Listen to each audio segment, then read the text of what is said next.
All right, welcome back to the 21 Boom Guided Meditation series. This is Coach Zach Feeney, and we are. This week is going to be a little different. It's going to be more of like a teaching moment, or more of a more speaking about the practice this time around. Kind of going forward for the next however much time here, next week or so here, to kind of prepare you for what's coming ahead here. In the spirit of mindfulness, Gary Snyder, in The Practice of the Wild, he says, all of us are apprenticed to the same teacher that the religious institutions originally worked with, reality. Reality, insight says, master the 24 hours. Do it well, without self-pity. It is as hard to get the children herded into the carpool and down the road to the bus as it is to chant sutras in the Buddha hall on a cold morning. One move is not better than the other. Each can be quite boring, and they both have the virtuous quality of repetition. Repetition and ritual, and their good results come in many forms. Changing the filter, wiping noses, going to meetings, picking up around the house, washing dishes, checking the dipstick. Don't let yourself think these are distracting you from your more serious pursuits. Such a round of chores is not a set of difficulties we hope to escape from so that we may do our practice, which will put us on a path. It is our path.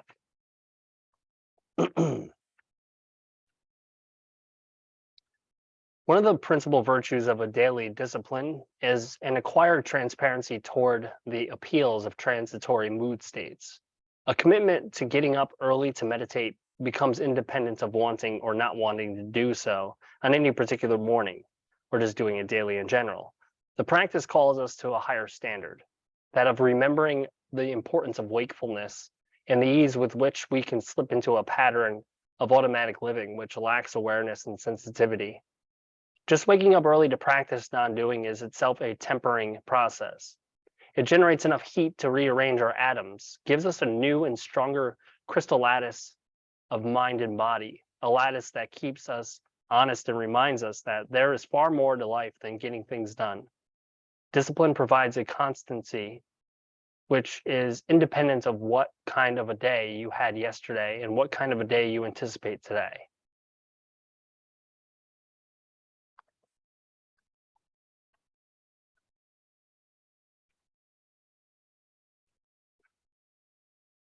Mindful inquiry can heal things such as low self-esteem for the simple reason that a low self-estimation is really a wrong calculation, a misperception of reality.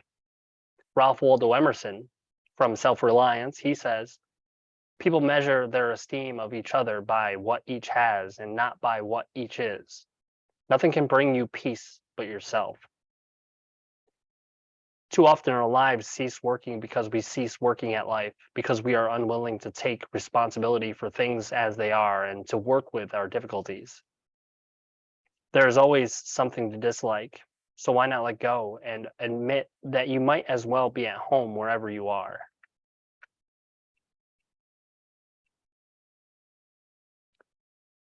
What is my job on the planet? Is one question we might do well to ask ourselves over and over again.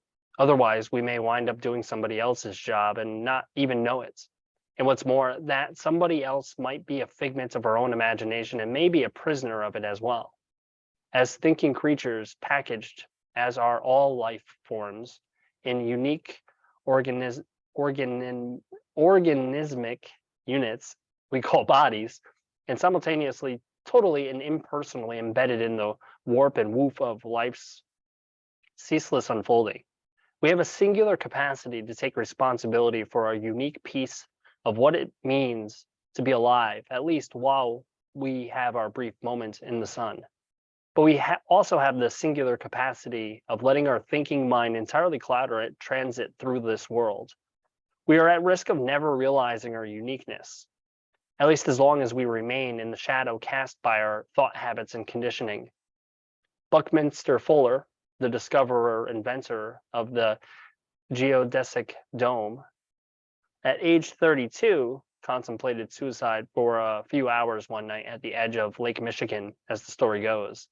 After a series of business failures that left him feeling he had made such a mess of his life that the best move would be for him to remove himself from the scene and make things simpler for his wife and infant daughter. Apparently, everything he had touched or undertaken had turned to dust, in spite of his incredible creativity and imagination, which were only recognized later. However, instead of ending his life, Fuller decided, perhaps because of his deep conviction in the underlying unity and order of the universe, of which he knew himself to be an integral part of, to live from then on as if he had died that night. Being dead, he wouldn't have to worry about how things worked out any longer for himself personally and would be free to devote himself to living as a representative of the universe. The rest of his life would be a gift. Instead of living for himself, he would devote himself to asking, what is it on this planet, which he referred to as Spaceship Earth, that needs doing that I know something about that probably won't happen unless I take responsibility for it? He decided he would just ask that question continuously and do what came to him, following his nose. In this way, working for humanity as an employee of the universe at large, you get to modify and contribute to your locale by who you are, how you are, and what you do. But it's no longer personal. It's just part of the totality of the universe expressing itself. Rarely do we question and then contemplate with determination what our hearts are calling us to do and to be. I like to frame such efforts in question form. What is my job on the planet with a capital J? Or what do I care about so much that I would pay to do it? If I ask such a question and I don't come up with an answer other than, I don't know, then I just keep asking the question. If you start reflecting on such questions when you're in your 20s, by the time you are 35 or 40 or 50 or 60, the inquiry itself may have led you a few places that you would not have gone had you merely followed mainstream conventions or your parents' expectations for you, or even worse, your own unexamined self-limiting beliefs and expectations. You can start asking this question anytime, at any age. There's never a time of life when it would not have a profound effect on your view of things and the choices you make. It may not mean that you will change what you do, but it may mean that you may want to change how you see it or hold it, and perhaps how you do it. Once the universe is your employer, very interesting things start to happen, even if someone else is cutting your paycheck. But you do have to be patient. It takes time to grow this way of being in your life. The place to start, of course, is right here. The best time, how about now? You never know what will come of such introspections. Fuller himself was fond of stating that what seems to be happening at the moment is never the full story of what is really going on. He liked to point out that for the honeybee, it is the honey that is important, but the bee is at the same time nature's vehicle for carrying out cross-pollination of the flowers. Interconnectedness is a fundamental principle of nature. Nothing is isolated. Each event connects with others. Things are constantly unfolding on different levels. It's for us to perceive the warp and woof of it all as best we can and learn to follow our own threads through the tapestry of life with authenticity and resolve. Fuller believed in an underlying architecture of nature in which form and function were inextricably linked. He believed that nature's blueprints would make sense and would have practical relevance to our lives on many levels. Before he died, X-ray crystallographic studies had demonstrated that many viruses, submicroscopic assemblies of macromolecules on the edge of life itself, are structured along the same geodesic principles as those he discovered by playing around with polyhedra. He didn't live long enough to see it, but in addition to all his other seminal inventions and ideas, a whole new field of chemistry opened up around the unpredicted discovery of soccer ball, like carbon compounds with remarkable properties which quickly became known as Buckminster-Fullerenes, or buckyballs. Playing in his sandbox, following his own path, His musings led to discoveries and worlds he never dreamed of. So can yours. Fuller never thought of himself as special in any sense, just a regular person who liked to play with ideas and with forms. His motto was, if I can understand it, anybody can understand it. Again, this is Ralph Waldo Emerson from Self-Reliance quote here. Insist on yourself, never imitate. Your own gift you can present every moment with the cumulative force of a whole life's cultivation. But of the adopted talent of another, you have only an extemporaneous half possession. Do that which is assigned to you, and you cannot hope too much or dare too much.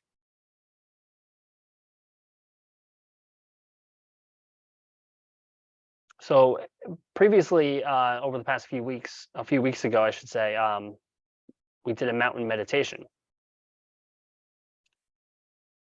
There are outer mountains and inner mountains. Their very presence beckons to us, calls us to ascend. Perhaps the full teaching of a mountain is that you carry the whole mountain inside yourself, the outer one, as well as the inner. And sometimes you search and search for the mountain without finding it until the time comes when you are sufficiently motivated and prepared to find a way through, first to the base, then to the summit. The mountain climb is a powerful metaphor for the life quest, the spiritual journey, the path of growth, transformation, and understanding.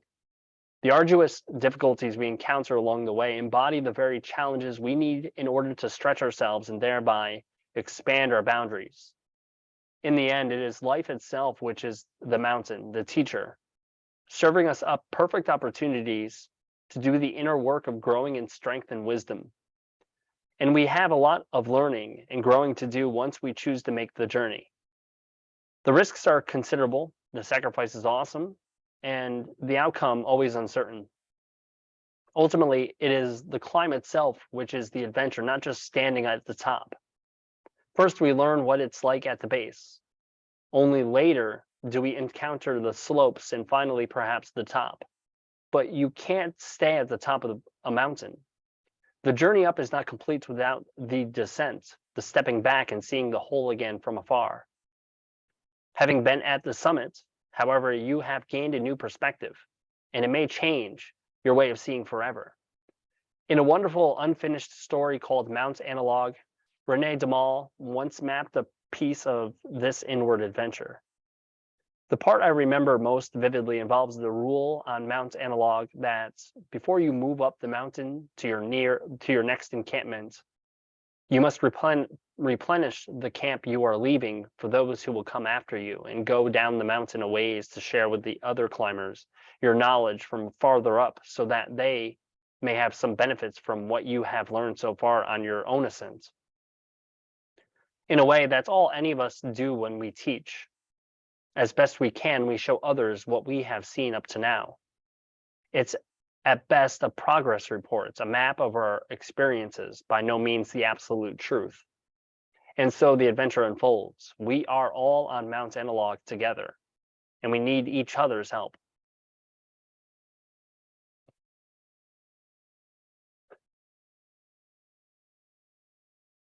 So I've heard Zen masters say that daily meditation practice could turn bad karma into good karma. I always chalk this up to a quaint moralistic sales pitch. It took me a few years to get the point, and I guess that's my karma.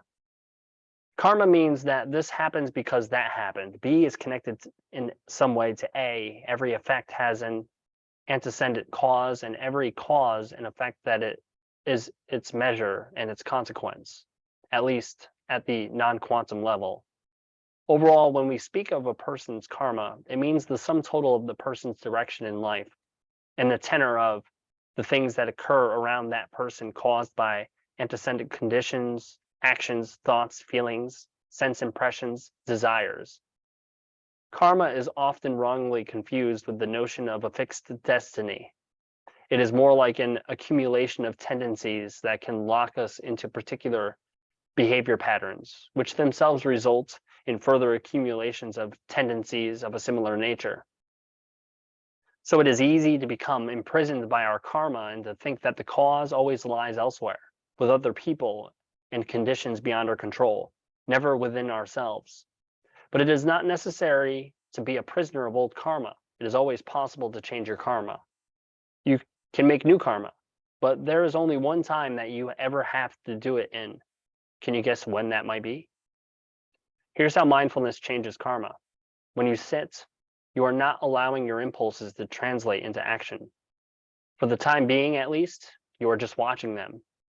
Looking at them, you quickly see that all impulses in the mind arise and pass away, that they have a life of their own, that they are not you, but just thinking, and that you do not have to be ruled by them. Not feeding or reacting to impulses, you come to understand their nature as thoughts directly.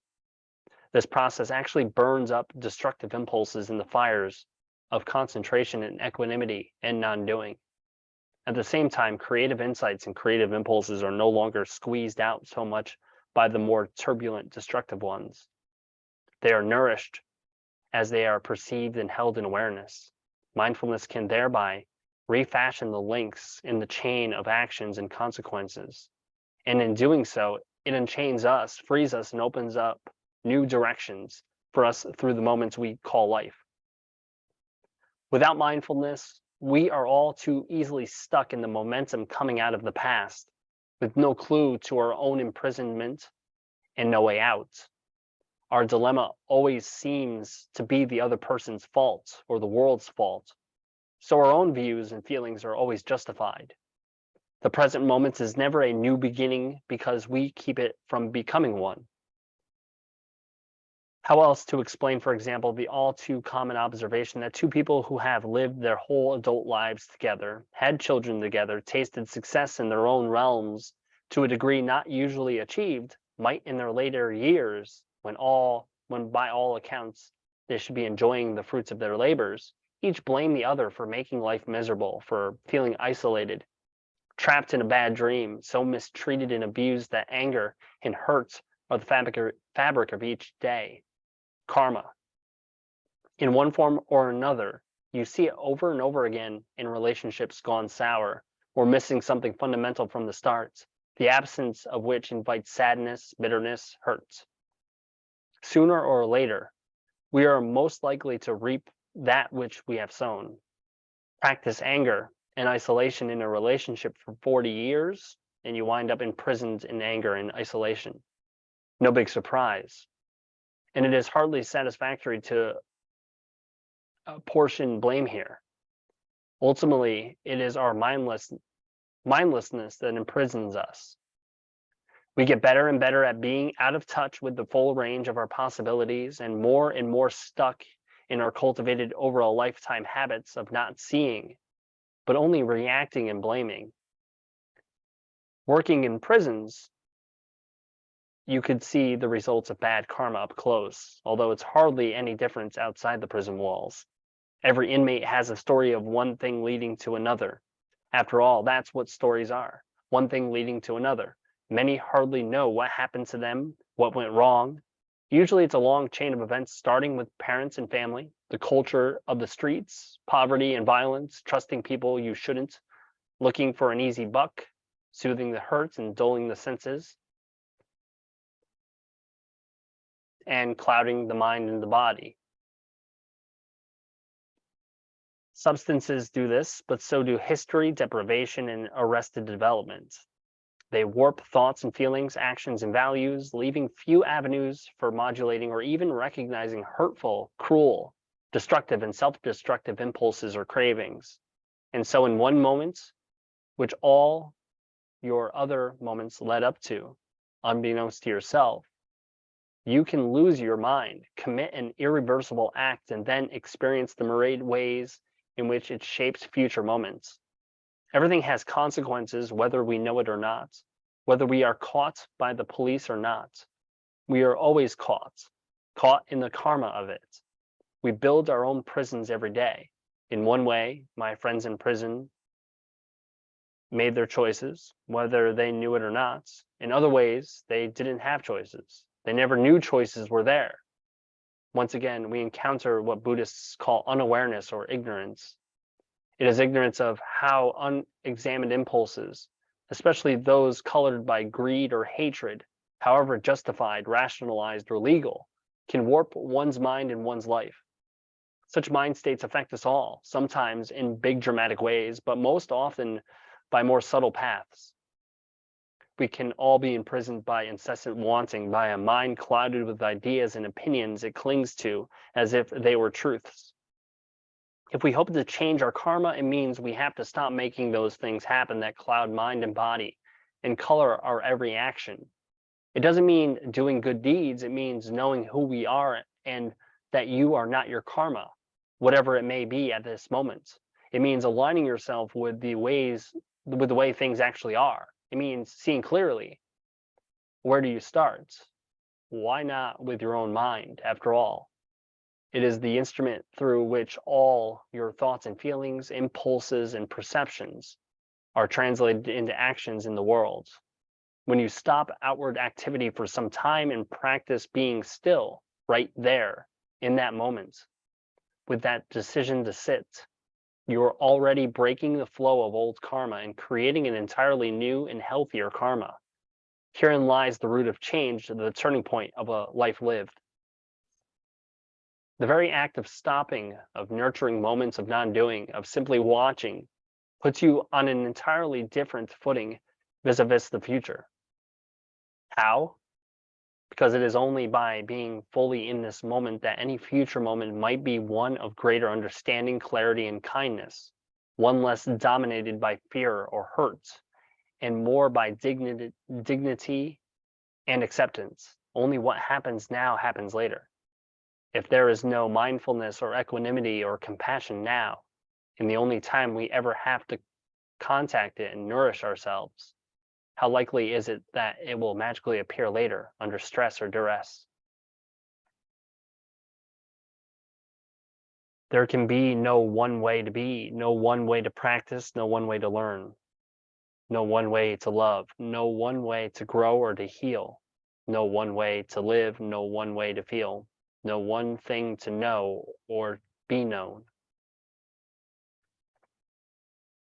Albert Einstein in The World as I See It said, "The true value of a human being is determined primarily by the measure and sense in which he has attained liberation from the self."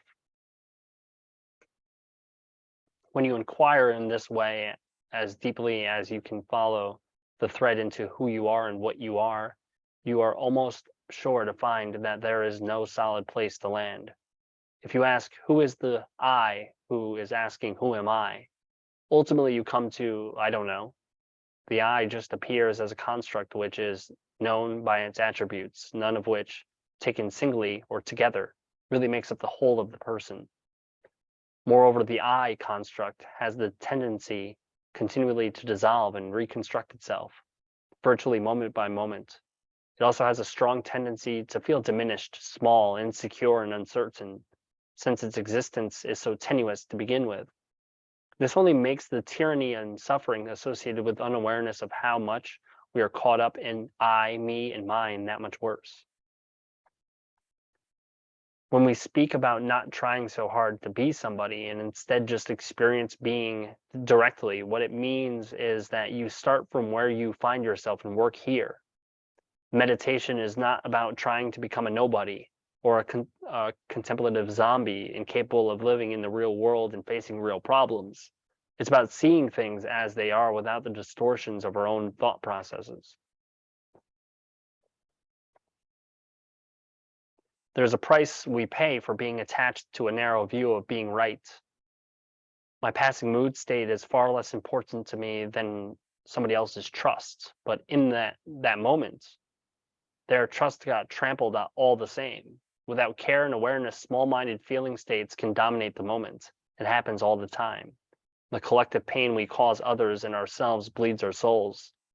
Hard as it is for us to admit, especially about ourselves, self-tinged anger may be something we indulge in and surrender to far too often.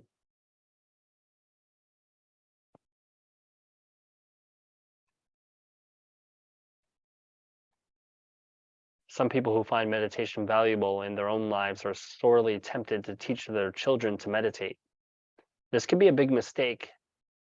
to my mind, the best way to impart wisdom, meditation, or anything else to your children, especially when they are young, is to live it yourself, embody what you most want to impart, and keep your mouth shut. The more you talk about meditation or extol it or insist that your children do things a certain way, the more likely you are, I think, to turn them off to it for life. They will sense your strong attachment to your view, the aggression behind your dominating them and enforcing certain beliefs that are only your own and not their truth. And they will know that this is not their path, but yours. As they grow, they may also detest the hypocrisy of it, as well as any distance between what is being professed and what is being lived.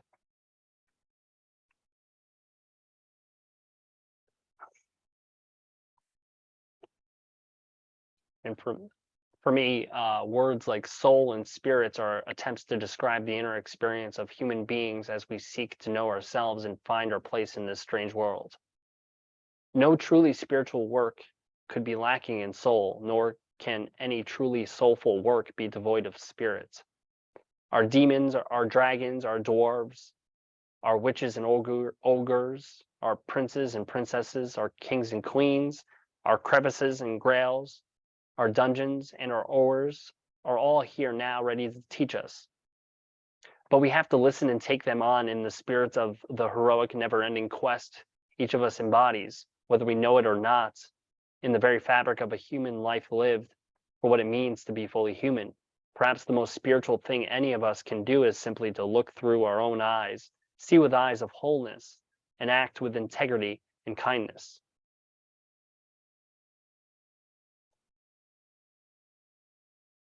Mindfulness meditation is a door into the timeless. It operates beyond time, underneath time, inside of time, and so allows for transformation without having to strive to get anywhere else or beat oneself up along the way for being inadequate or imperfect. For you are already perfect. We all are. Perfectly what we are, including all our imperfections and inadequacies. The question is, can we be with it? Can we sit with it? Can we know it? Can we embrace our own wholeness and embody it here, where we already are, in the very situations, good, bad, ugly, lost, confusing, heartrending, terrifying, and painful that we find ourselves in? Can we be this knowing?